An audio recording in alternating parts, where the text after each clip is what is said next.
Well, Pride Month's dead. Finally.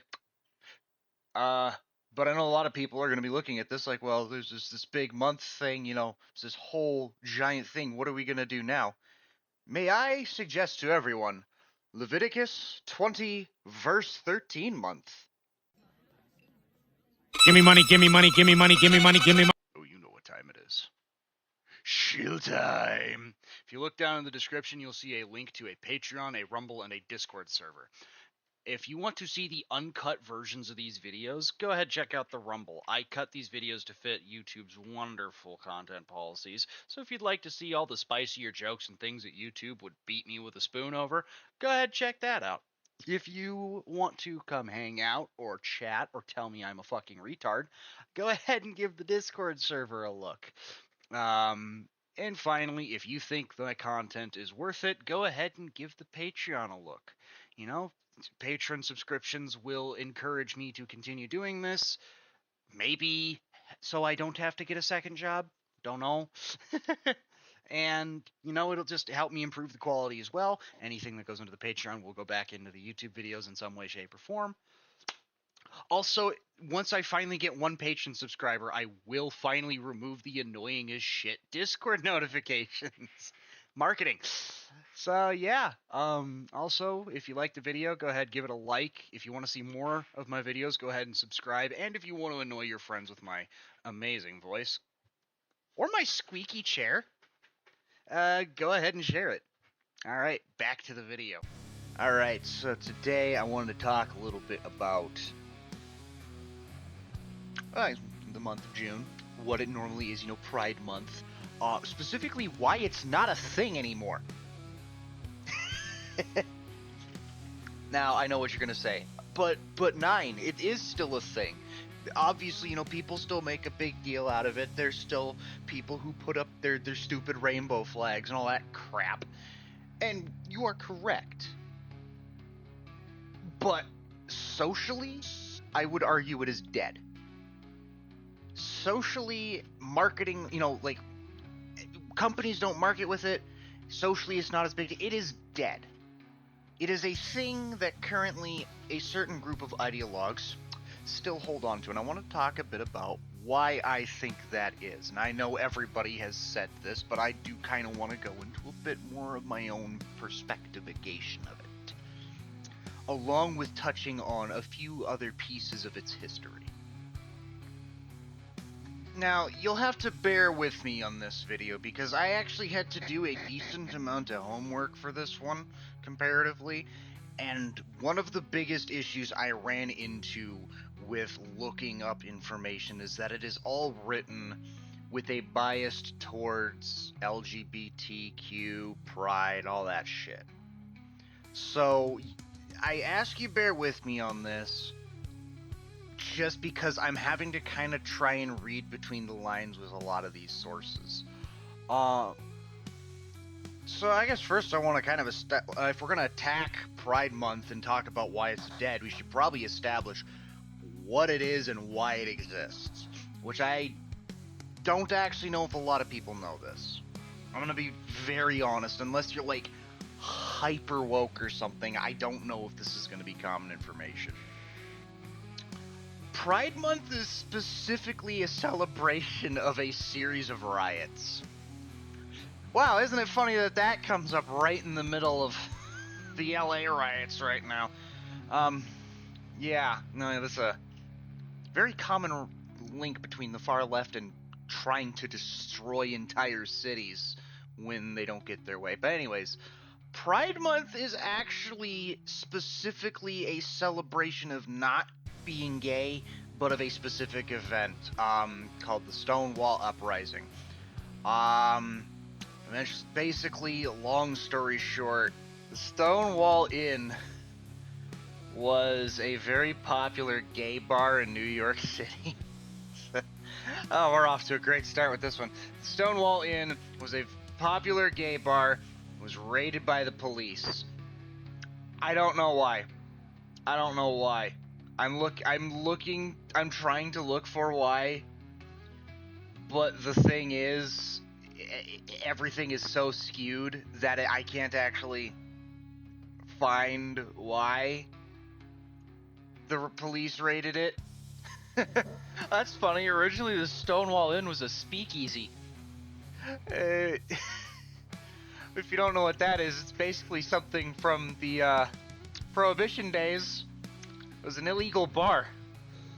So this place just started as like a secret bar, and then it turned into a gay bar. Wow, this place has a reputation of just always breaking the law. Okay, I think I got something here. Fucking Wikipedia of all places came to the rescue. What the hell? Bribes and Raids. Already a great title. So for a bit of context of going through this, this place had a history of, it started out as, like I said, a speakeasy, an illegal underground bar. It reopened as a gay bar. Throughout this, before that though, like during, I think all the way up to like the 60s and shit, it had a reputation of being a hideout or being a meeting place and a gathering place for mafiosos. And then it reopens as a gay bar. And they did a lot of under the table bullshit, a lot of bribes. Basically, they were asked for payoffs for protections of the LGBT community. So basically, gay guys would go here to hang out, and they'd get paid. They'd be made to pay a protection fee. This place is scummy as shit. Bro, this place is fucked up. This is actually just a crime house. What the hell? But Wikipedia here says the bar's lack of a license made it vulnerable to police raids.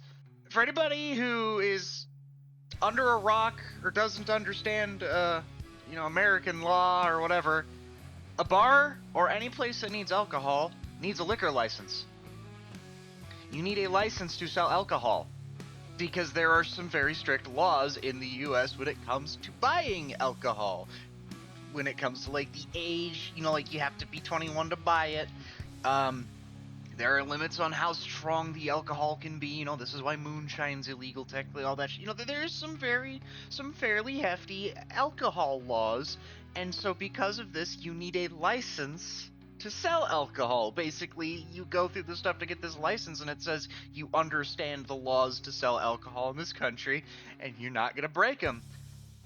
This place, which is a bar, didn't have a liquor license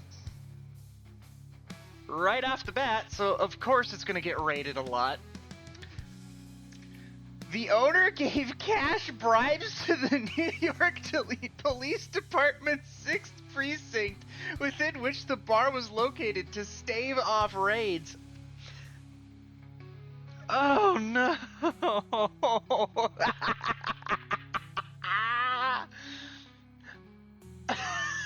A magazine article published 5 months after the bar's opening implied that the bar paid the police around $1,200 a month. That's more than my rent. Some observers, such as activist Craig Rodwell, objected to the payoffs because of the corruption involved. In addition, despite these payoffs, Stonewall was raided once a month on average, and it was raided even more frequently before elections or when local residents complained. Seymour Pine, a police inspector who later led the raid that caused the Stonewall riots, said his team frequently raided gay bars because LGBTQ people did not fight back when they were arrested. Pine recalled that limousines carrying wealthy patrons would come to the bar on Saturdays, so he tried to avoid raiding the bar on these nights.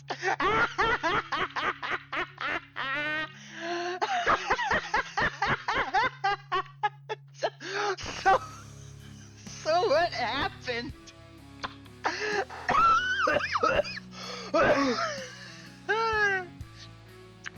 The place was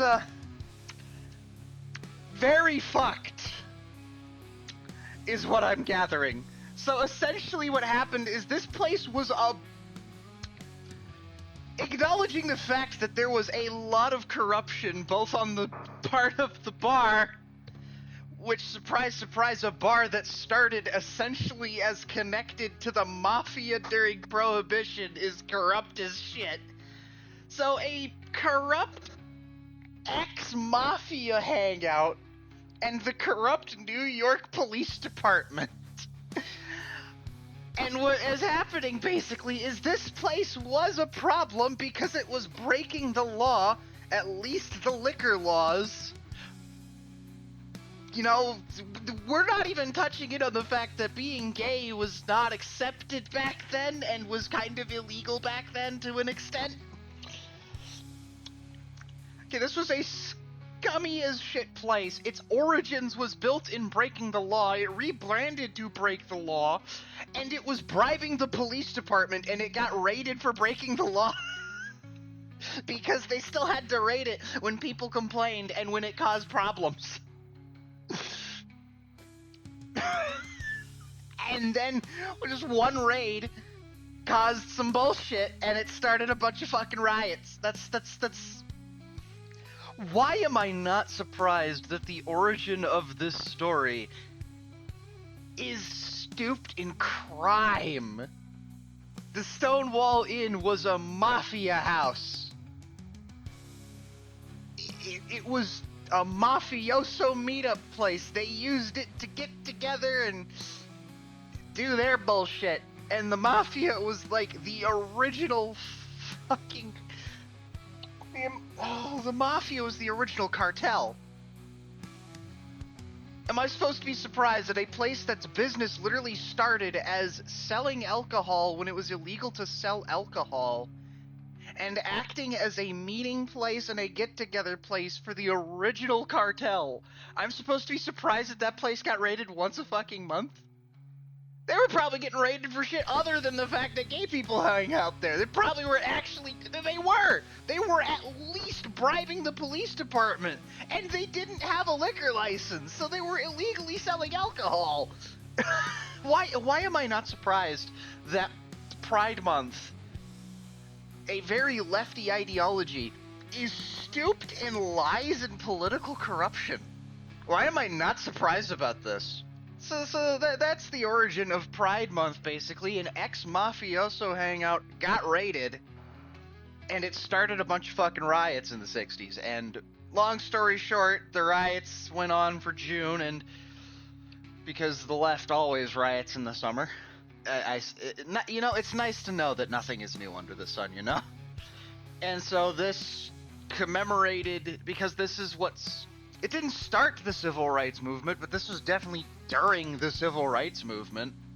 And so because of that, that month got the month of June got branded as Pride Month when people would commemorate this fucking riot event that they paint as a fight for equality amongst the LGBTQ. And it's not. It's not. It's based around some stupid corruption and stupid illegal bullshit. It's just like we see today. They took something and they painted it as politically incorrect, and so people would side with a piece of shit. That's what it was. This guy the guy who founded this place was a scumbag. That's the history of this bar. It's a scumbag. It closed down not long after the riots, by the way, so, I mean, I guess there's that. But that's the origin of Pride Month here. So that's the origin. With that out of the way, let's kind of talk about what it is. Or what it is in the modern day. Because, as I stated, Pride Month was originally a celebration of this specific set of riots around this gay bar. And that's not what it is now. I don't think many...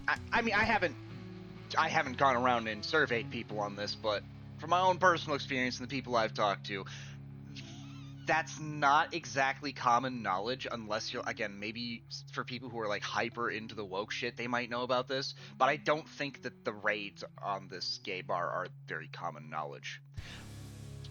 What Pride Month has become, however, and especially now that it is technically officially recognized, I don't know how official, I'm not going to look into that, but, you know, it's the White House has celebrated it a few times in the past already. That's about as official as it needs to be. is a celebration of being homosexual. It is a celebration of being queer and LGBTQ ABC 123. Can I have a cheese pizza, please? I mean actual cheese pizza, not the candied pigeons.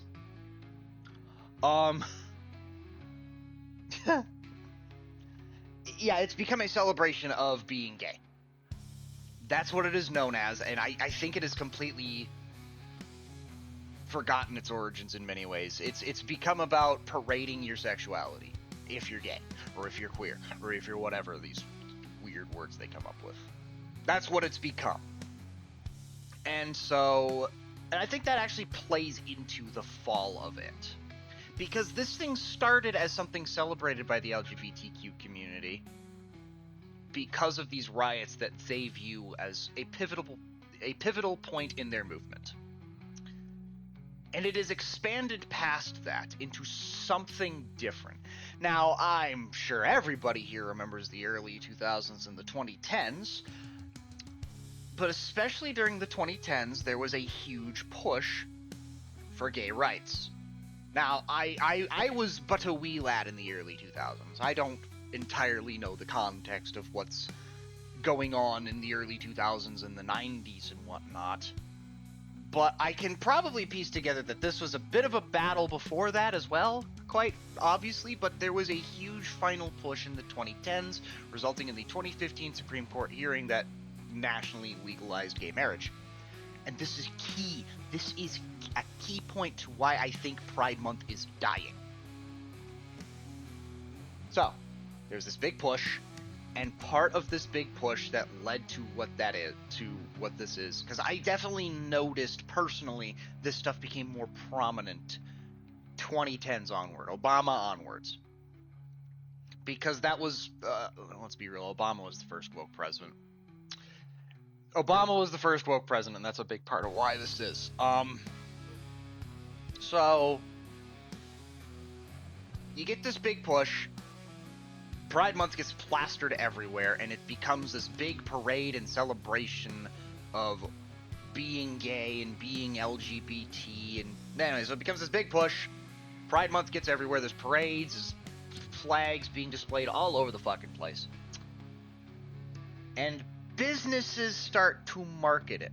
Now, I'm going to just straight out say one of the arguments I have heard for why Pride Month is dying here. A lot of people think it is because of the over-marketing of it from businesses. A lot of people say they think it's because corporations over-marketed it to death. I don't think that's entirely the case. I actually think that that's not the case. I think that is a side effect and a result of Pride Month dying. But I digress. It becomes this big thing. It's everywhere. It's become a celebration of what you do in the bedroom. That's what Pride Month is today. Now, why I think it's dead. There's a few factors that play into this.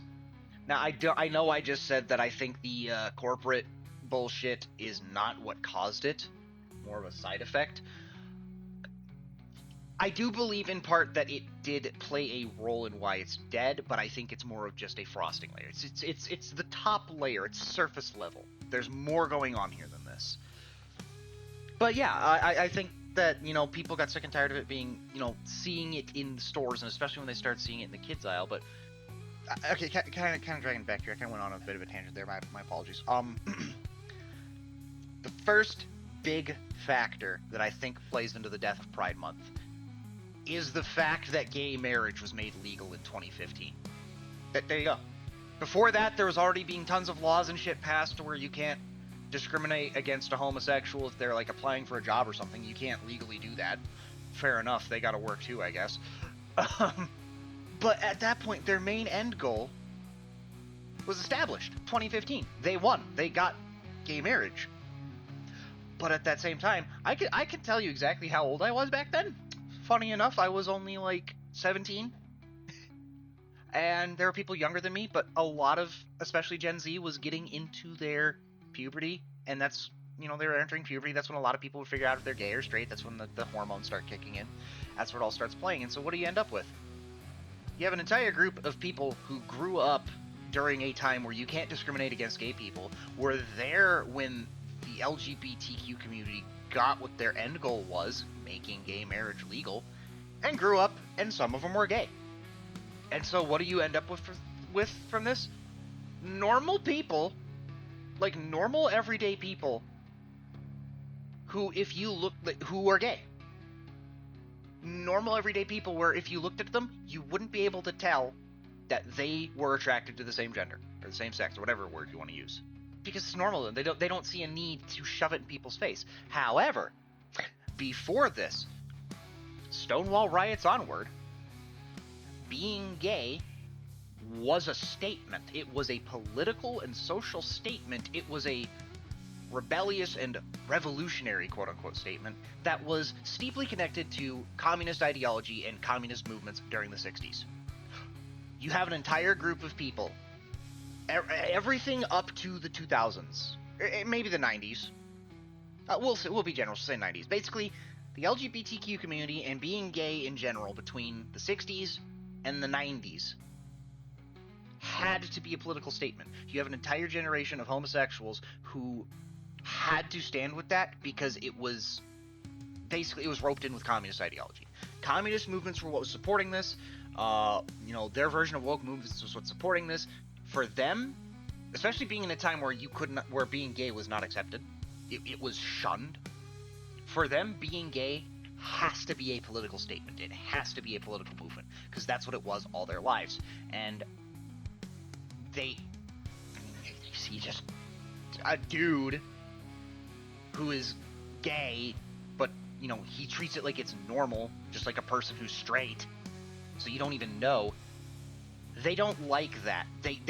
I've actually seen this before. That's seen as like an abomination or helping the opponent even, because you need to be making a big statement out of it. You have to be displaying to the world that you sleep with men and you're also a guy or whatever. And because that's just what it is for them. They believe you have to be shoving it in people's faces. That's why you have Pride Month, but when you have straight people doing shit like the first straight parade or super straight or shit like that, they get pissed off. Because for them, being gay is a political and social statement that needs to be displayed in mass to force people to accept it. And that's really what the key here is. Pride Month is forced. It is forced to exist. It is forced into the public eye. It is forced down your throat. The companies market off of it because it was so forced, and companies, they don't use common sense so much as they try to just track social trends. And that's why corporations do all this stupid shit. They're trying to track social trends and ignoring the common sense. They see pride being shoved in everybody's face. They see a lot of it around. They think that's their main market that's going to sell. That's why I don't think that's what's causing it, and that's more of a side effect. It happened as a response. But that's really what the problem is. It's being shoved down people's throats. And you know what? It's being shoved down gay people's throats. Because again, there's an entire generation now of gay people and of homosexual people who they grew up with it being normal. Like, you can't discriminate against gay people. They remember when you could get married, yada yada, blah blah blah, and they just want to live normal lives. They're normal people that just so happen to be gay. They don't see a need to make this big political statement out of it. And then you have these others who, like, they're going around dancing in parades, butt fucking naked in front of children, waving around rainbows and wearing the world's most disgusting costumes and makeup and shit. And that's shoved in their face too. They don't like it any more than the average guy, the average girl, the average whoever. It's shoved in everybody's face. It's forced into their existence. And what happens when something like that, which is honestly disgusting, just sex in general is disgusting. Okay, yeah, I get it, procreation, yada yada yada, blah blah blah. I don't care. Nobody cares what you do in your fucking bedroom. It's disgusting outside of your bedroom. Do it in private, don't tell me. Do it in private, don't tell everybody. And that's the thing. When you take something that is just, by human nature, we look at as this should be kept in secret. This is something that should not be public, just by our own moral and human nature.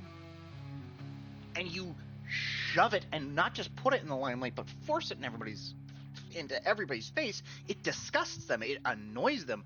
They get sick of it. We're actually starting to see a slow death of support for gay marriage and, LGBT, for like, not really, like gay marriage. Sorry, let me rephrase. There is starting to be a loss of support for gay marriage amongst young people. That should say something. It is being forced so hard that my generation is starting to retract their support of it because it's shoved in their face.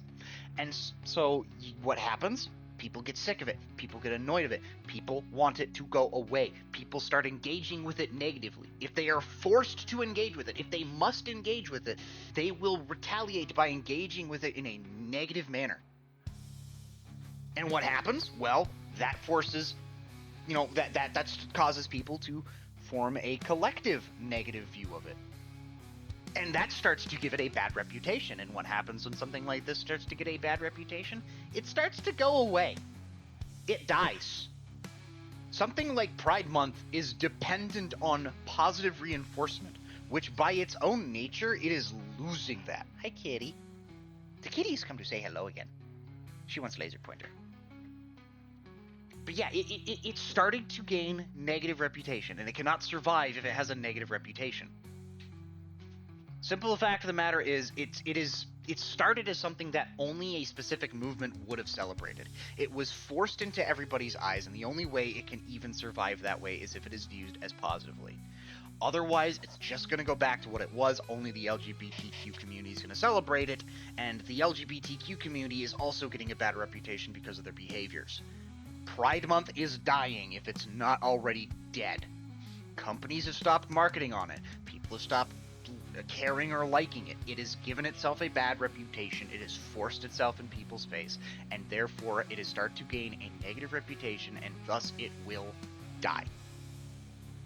And I believe strongly this is a good thing. A public display of degeneracy, whether you think it's okay or not, is never good. This is the sign of social rot. Degeneracy is the sign of a dying society. And look, again, whatever you do in the bedroom's your own fucking business. That's how it should be. But that's the key. People who are into shit, whether it be weird or not, keep it to themselves. When they start trying to push it publicly is when you start getting a degradation. And that's when you can start getting down the slippery slope.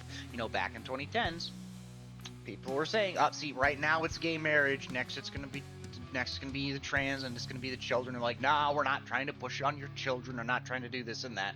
10 years later, they're trying to push it on your kids. Because when it's kept in secret, when it is kept in private, when people look at it as this is my thing that I do that nobody else needs to know about, it keeps it in check. There is self-control. When you remove the self-control of keeping it private, you remove self-control, period. And that's why we have maps. That's why we have, all this garbage related to sexuality going on right now. That removal of self-control. When people kept it in the bedroom and acted normal, there was self-control that was preserving a society. A society is built on self-control. On people being able to go, I know I want to do this, but I shouldn't. And that's another thing too. This generation of young people who are gay and see it as normal, they're practicing that self-control too. They might say they're gay, but they don't go out there looking like an abomination trying to spread it. It might casually come into conversation. That's about it. Other than that, they're a normal person living their normal life. And they keep that stuff where it belongs. They practice self-control. Pride Month is an active showing of that lack of self-control. And that's why it needs to die. It needs to go away. People need to start practicing self-control, and they need to stop forcing their sexuality in people's faces. Now, in celebration of Leviticus 20 verse 13 month, I am going to make every video I can bashing on different aspects of LGBTQ bullshit. I actually have another video planned after this, very big one, that, I'll be working on right after this. So yeah, every video this month is going to be bashing on gay shit in celebration of Leviticus 20 verse 13. Thank you for watching. If you enjoyed this video, please consider giving it a like, and please consider subscribing to the channel for more of this stupid nonsense. Also, if you'd like to hang out or just call me a stupid idiot dummy face, go ahead and check out the Discord. And if you'd like to support more content like this, go ahead and give out the Patreon a check. I hope y'all have yourselves a good day.